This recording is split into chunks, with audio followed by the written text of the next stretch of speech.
There are four questions I think are very useful to apply to design thinking as we make the shift toward a sustainable future. The first question is this worth doing? The second one is, what is the goal? The third is this the problem or is this the symptom of the problem? And the last is, what are the constraints? So I'll start with the first one. Is this worth doing?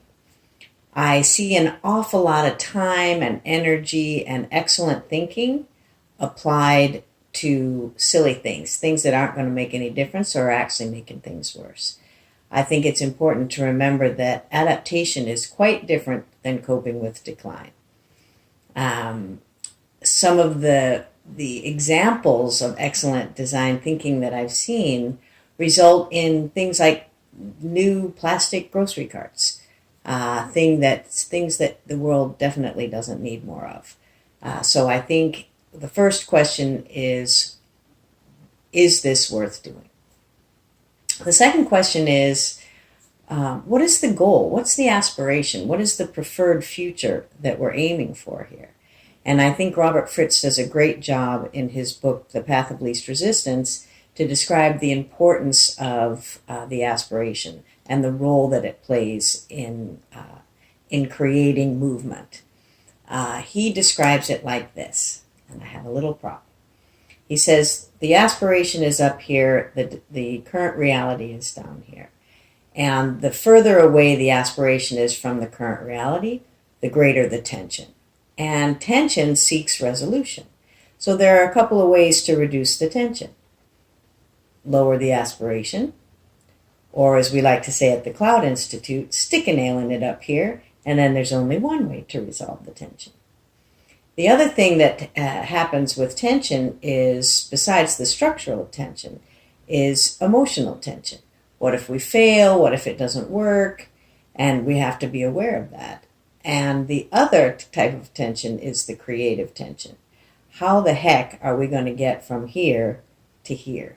And that's where the social contract comes in. How are we going to get from here to here? The third question is what we're about to do addressing the problem, or is it addressing the symptom of the problem? And this is a very important question. You want to spend time doing what we call problem finding or upstream problem identification before you get to problem solving.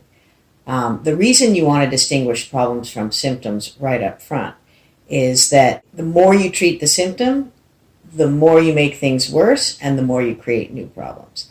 And the tricky thing is, oftentimes the treating of the symptom works in the short run, so we take our minds off of it, and that's the tricky part. So make sure you're going as far upstream as you can to identify the problem within your sphere of influence. The next thing you want to remember once you've got an upstream problem is to not focus on the problem for too long, because the more we focus on the problem, the more we reinforce the thinking that caused the problem. What we want to do is turn those problems into opportunities to create value, and that's where the creativity comes in. And Fritjof Capra says it beautifully. Creativity is a key property of all living systems and contributes to nature's inherent ability to sustain life. So we have to have creativity. And the fourth question is, what are the constraints? Now, constraints are not loss of autonomy. Constraints are not scarcity. Limits and constraints are required for all the parts to work well together. Too much of any one thing, not enough of another thing, and you have an unhealthy system. We want to have just the right amount of everything working in the ways they're supposed to work in order for healthy systems to thrive over time. Constraints drive creativity. That's why we need to do the math. There's a wonderful new book out by Paul Hawken called Drawdown, the most comprehensive plan ever proposed to reverse global warming. And they did the math. They figured out what are the key activities, the top 100 activities that we need to be doing that will actually result in lowering CO2 emissions in the nick of time, 80% by 2050.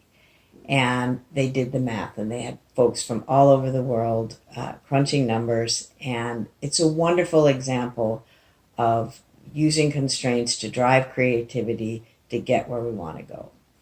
All we have to remember is that we have done impossible things before. The children are counting on us, and all we need to do is leave this place better than we found it.